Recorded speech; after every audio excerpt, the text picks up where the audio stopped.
রহমতুল্লাহি ওয়া বারাকাতুহু। আল বারাকা শুজ বেনবিয়া শপিং কমপ্লেক্স, সদর রোড, শিবপুর থেকে আমি মাওলানা মোহাম্মদ আতিকুল্লাহ। আজকে আমার দোকানে এসেছেন আমার অত্যন্ত প্রিয় এবং মহব্বতের একজন মানুষ,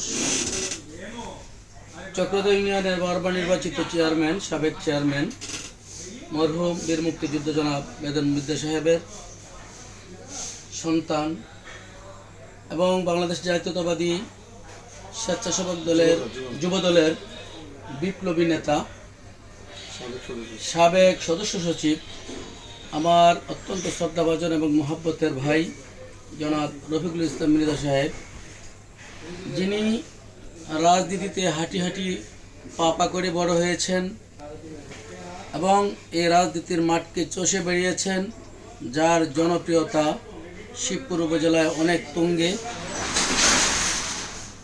তো আমার ভাই, তিনি আমার এই দোকানে এসে আমার দোকান পরিদর্শন করেছেন এবং কিছু সময় দিয়েছেন। তো আমার ভাইকে আমার এই আল বারাকা শুজের পক্ষ থেকে আন্তরিক অভিনন্দন জানাই।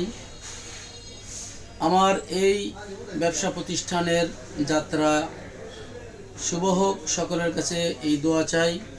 তো আজকে আমার ভাই জনাব রফিকুল ইসলাম মৃধা আমার দোকানে এসে কেমন লেগেছে, ওনার অভিব্যক্তিটি উনি ব্যক্ত করবেন। বিসমিল্লাহির রহমানির রহিম। আসলে আতিক ভাই উনি একজন মাওলানা সুনামধন্য।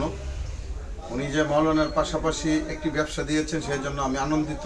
আমি সকল হুজুরদেরকে বলবো, আসলে ব্যবসা হচ্ছে হালাল জিনিস। আল্লাহ তাআলা ব্যবসাকে হালাল করেছেন, সুদকে করেছেন হারাম। তো আমরা যেন সকলেই রাজনীতির পাশাপাশি একটা ব্যবসা করি। ব্যবসা করার জন্য নবীজি ব্যবসা করেছেন।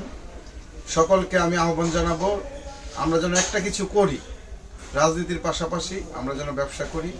ব্যবসা করলে মনও ভালো থাকে, মানুষের সাথে সুসম্পর্ক। তো আমি উত্তর কামনা করি, সাফল্য কামনা করি। আতিক ভাইয়ের দোকান যেন মানুষকে যেন সেবা দিতে পারে, ব্যবসার পাশাপাশি যেন মানুষকে উনি সেবা দিতে পারে, সেই জন্য আতিক ভাইকে আমি আমার পক্ষ থেকে আন্তরিক অভিনন্দন ও শুভেচ্ছা জানাচ্ছি। আলহামদুলিল্লাহ, আমার পরম শ্রদ্ধেয় ব্যক্তিত্ব জনাব রফিকুল ইসলাম মৃধা, তিনি ওলামা একরামের উদ্দেশ্যে যে একটি সৎ উপদেশ দিয়েছেন যে দ্বীনি কর্মের পাশাপাশি একটি ব্যবসা প্রতিষ্ঠানের সাথে সম্পৃক্ত থাকা, এতে করে মানুষের মন প্রফুল্ল থাকবে, মানুষের সাথে আরও সম্পর্ক বাড়বে। আসুন ভাইয়ের এই উক্তিটি এবং এই উপদেশটি আমরা যথাযথ মানার চেষ্টা করি। এবং আমার ভাই এই দোকানে এসে আমাকে অত্যন্ত আনন্দিত করেছেন এবং আমার এই দোকানের জন্য সফলতা কামনা করেছেন।